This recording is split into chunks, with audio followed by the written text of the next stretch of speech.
syndicat national de l'enseignement technique et professionnel SNETEC Pro, piloté par Gisèle Nguimanvé et sa base, ont fait la une lors d'un point de presse ce jeudi 28 août 2025, ayant pour charpente remerciements, propositions et dénonciations au siège situé au 6e arrondissement de la commune de Libreville. Chers parents d'élèves de l'enseignement technique et professionnel, chères associations de parents d'élèves des établissements d'enseignement technique et professionnel, chers camarades membres du SNETEC Pro, chers camarades membres de la CONACYCEL, chers collègues de l'enseignement technique et professionnel, chers élèves, Gabonaises, Gabonais, en vos rangs, grades et qualités.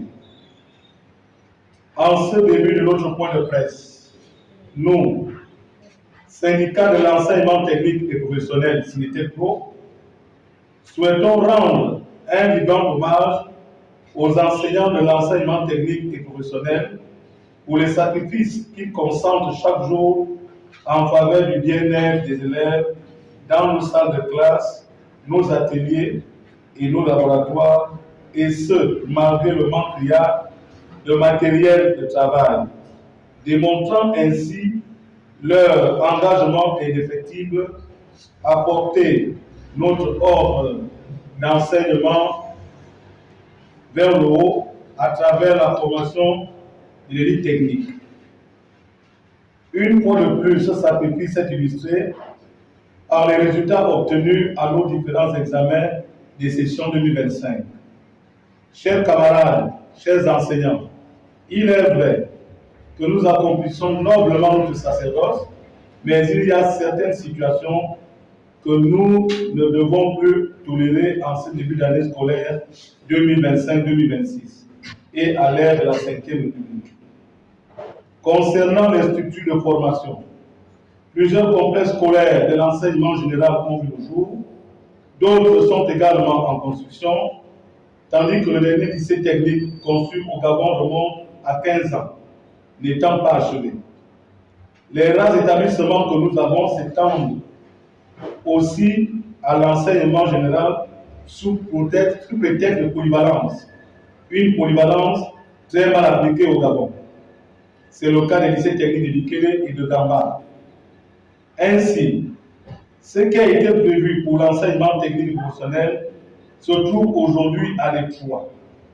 Cette situation freine l'ouverture de certaines filières au lycée technique de Bikele. Nous demandons donc à la Direction générale de la programmation des infrastructures et des équipements DGPI de nous apporter des clarifications, car de nombreux élèves sortant des classes de 5e année primaire ont été orientés dans plusieurs établissements d'enseignement technique et professionnel n'ayant pas suffisamment de salles de classe. Cas du lycée technique de Libreville, situation bien connue par la tutelle. Depuis que nous tirons la sonnette d'alarme sur la situation de ce lycée, les autorités compétentes sont restées muettes et sourdes. Chers camarades, chers collègues, nous n'allons plus accepter les effectifs de 60 élèves dans les salles de classe. Une fois atteint le quota d'élèves prévu par la réglementation, nous enverrons le reste au ministère de l'Éducation nationale et dans les différentes directions des zones académiques pour réclamation des salles de classe. Madame le ministre d'État, notre ordre d'enseignement a longtemps supporté les injustices sur tous les plans. Si vous vous glorifiez aujourd'hui des 100% de réussite aux examens, c'est grâce aux enseignants en situation de classe. Malgré les difficultés rencontrées par l'enseignement technique, nous reconnaissons vos efforts depuis votre arrivée à la tête du ministère de l'Éducation nationale. Cependant, plusieurs de vos instructions ne sont pas respectées par vos collaborateurs. C'est pourquoi nous nous référons aujourd'hui au président de la République, chef de l'État, chef du gouvernement, car les nominations dépendent de son pouvoir discrétionnaire. Monsieur le président de la République, chef de l'État, chef du gouvernement, en ce moment, plusieurs incompétents à la nationalité gabonaise douteuse qui n'auront jamais l'honneur de façonner une intelligence de leur vie, et sans nomination formelle en Conseil des ministres, mais dont l'objectif est de déstabiliser la maison d'éducation nationale, gravite autour de vous. Nous refusons de rentrer dans la 5e République au ministère de l'Éducation nationale avec des personnes qui bafouent l'autorité du ministre d'État et tirent l'enseignement technique professionnel vers le bas. Cela fait 3 ans qu'il n'y a plus eu de nomination au ministère de l'Éducation nationale. Cette situation doit prendre fin. Nous souhaitons des nominations cette année pour une année scolaire 2025-2026 apaisée. Aussi, plusieurs postes sont vacants dans les établissements secondaires. Certains cumulent le stage et le poste nominatif malgré la cessation de service. Par ailleurs, lors de la dernière réunion avec les partenaires sociaux, Madame le ministre d'État avait instruit Monsieur le secrétaire général du ministère de l'Éducation nationale et Monsieur le directeur central des ressources humaines d'organiser une séance de travail avec les syndicats de l'enseignement technique et professionnel. Jusqu'à ce jour, rien n'a été fait. Monsieur le Président de la République, comment comprendre que la promotion 2025 de l'école normale supérieure en attente de soutenance soit affectée pendant que les élèves professeurs de l'école normale supérieure de l'enseignement technique des promotions 2022, 2023, 2024, 2025 sont pour beaucoup à la maison. Plusieurs de nos collègues sont actuellement en stage. Nous souhaiterions savoir qui prendra en charge leurs responsabilités durant leur absence. Nous constatons aussi que de nombreux enseignants de la liste additive de mise en stage à l'ENSEC au cours de l'année 2024 n'ont pas encore reçu leur attestation de mise en stage. De plus, aucune personne n'est en mesure de nous présenter le bordereau d'envoi de cette liste au ministère de la fonction publique. Au lycée technique agricole de Lebamba, par exemple, il reste un seul enseignant de production animale. Avec l'ouverture du certificat d'aptitude professionnelle cette année, que pourra-t-il faire face à tous ces élèves? Or, certains agronomes, recrutés parmi les 900 enseignants de sciences, auraient pu pallier cette situation. Malheureusement, et comme d'habitude, ils ont été déployés dans les lycées de l'enseignement général. Chaque fois que le problème de notre ordre d'enseignement est évoqué en réunion, la direction centrale des ressources humaines ne trouve jamais de réponse. C'est pourquoi le syndicat Pro demande tout simplement le départ du décennage du ministère de l'Éducation nationale. Il pourrait mieux servir la patrie dans ce qui a été formé au sein de son ministère d'origine, car la maison de l'Éducation nationale est trop lourde pour lui. Monsieur le Président de la République, comment comprendre qu'en pleine commission de mutation et d'affectation, un responsable administratif est contacté pour savoir si le complexe scolaire de Nkoumou est apte à accueillir les élèves cette année? Il répondra tout simplement, nous citons: lors de l'apport de la première pierre, je n'ai pas été convié, donc je n'ai pas assez d'informations. Fin de citation. Nous pouvons en déduire que puisqu'il n'a pas été convié à l'apport de la première pierre, il se moque des enfants de votre village et de votre canton pour qu'ils étudient dans les conditions que vous souhaitez cette année. Eu égard à ce qui précède, nous pensons que d'autres compatriotes peuvent mieux assumer ce poste. Monsieur le Président de la République, nous ne voulons plus des chefs d'établissement bestolores ou mécopeuses. Nous désirons des personnes dynamiques qui aiment leur travail. Il est inconcevable qu'un chef d'établissement fasse une semaine sans visiter les ateliers où pratiquent les élèves. Nous voulons des proviseurs innovants, capables de chercher l'autofinancement de son établissement. De même, nous voulons des chefs de travaux qui répondent au profil de formation des établissements scolaires. Le lycée technique agricole de Lebaba n'a aucun agronome dans son équipe de direction, alors que les 2 chefs de travaux auraient dû appartenir aux 2 spécialités existantes. Dans nos lycées, n'importe qui est nommé chef de travaux, il suffit d'avoir un bon paratonnerre. Monsieur le Président de la République, les secrétariats des baccalauréats techniques et professionnels sont constamment envahis par les enseignants de l'enseignement général. Cela est une situation frustrante. L'autre situation très préoccupante est le fait que dans certains secrétariats des centres d'examen à l'intérieur du pays, tous les membres viennent de Libreville, en faisant passer les collègues qui ont accepté d'aller travailler en province pour les sous-enseignants. Nous demandons alors aux collègues de l'intérieur du pays de bloquer les centres de baccalauréat si cette situation venait à se répéter cette année. Par ailleurs, plusieurs anomalies ont été constatées aux examens cette année. Une même épreuve d'un examen national qui finit lundi dans un centre commence mardi dans deux autres centres. Une même épreuve de travaux pratiques d'une filière aux finalités disparates par centre. Les titres fonciers entraînent la monotonie. La monotonie entraîne l'inattention et l'inattention peut conduire à la catastrophe malgré la compétence.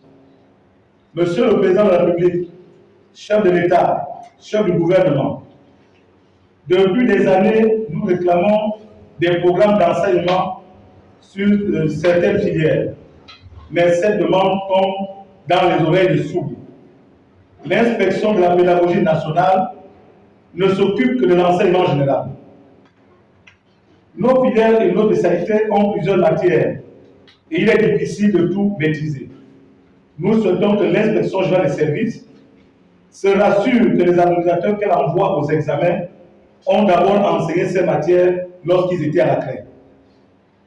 Monsieur le Président de la République, chef de l'État, chef du gouvernement, malgré les instructions de Madame le ministre d'État, qui a développé une concertation permanente avec les partenaires sociaux, plusieurs de nos camarades sont persécutés à l'intérieur du pays et à la direction de l'enseignement professionnel, de la direction générale de l'enseignement technique professionnel, à cause de leur engagement syndical.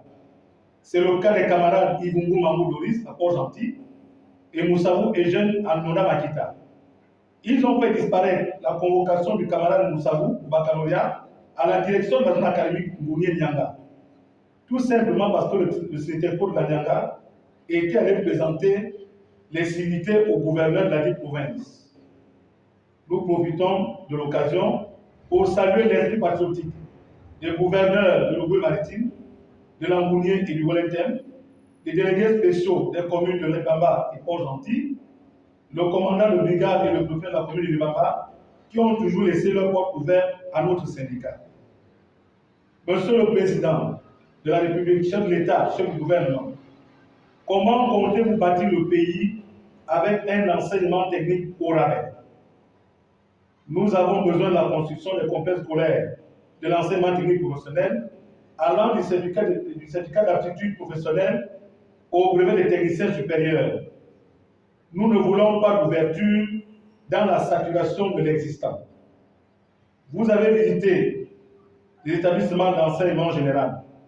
En tant que bâtisseur, combien d'établissements de notre ordre d'enseignement avez-vous visité depuis la transition?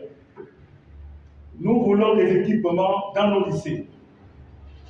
Et nous souhaitons qu'un audit soit fait sur tous les projets de la Banque africaine de développement BAD à financer à l'enseignement technique et professionnel. Nous pouvons d'ores et déjà vous rassurer que cet audit pourra nous permettre de récupérer les équipements et les établissements scolaires. Quelle place accorde-t-on à l'enseignant? Monsieur le Président de la République, vous êtes un militaire et nous sommes des techniciens. Nous sommes tous pragmatiques. Nous croyons après avoir vu. Nous ne voulons plus nous fier aux mensonges qui reviennent du ministère de la fonction publique. Nous voyons comment les militaires sont à l'aise. Vous demandez aux anciens de patienter pendant que nous assistons au remplacement des Black Boys et de la Young Team par les Oligi Boys.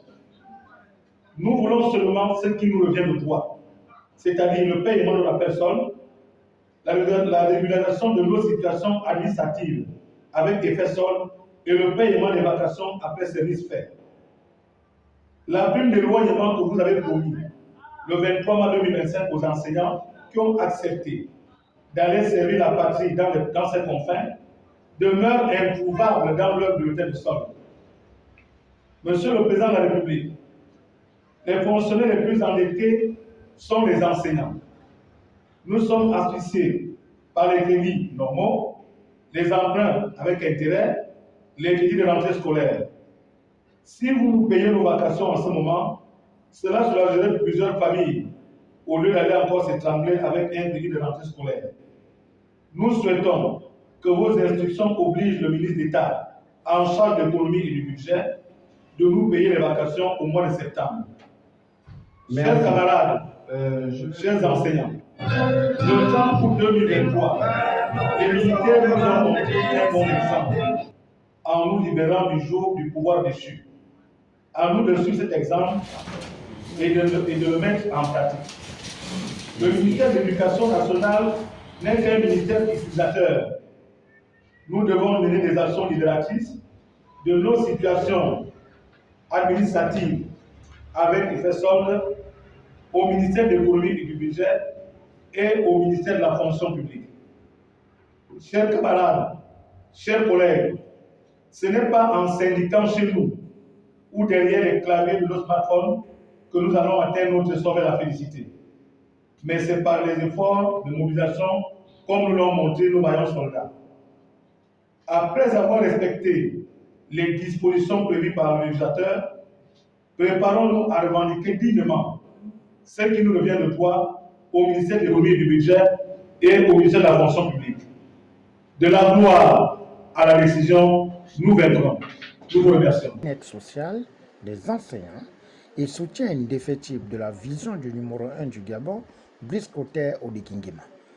Notons que si rien n'est fait pour mettre de l'eau dans le vin, le Cinetec Pro n'hésitera pas à porter les bretelles durant l'année académique 2025-2026 et bienvenue la paralysie de l'enseignement technique et professionnel.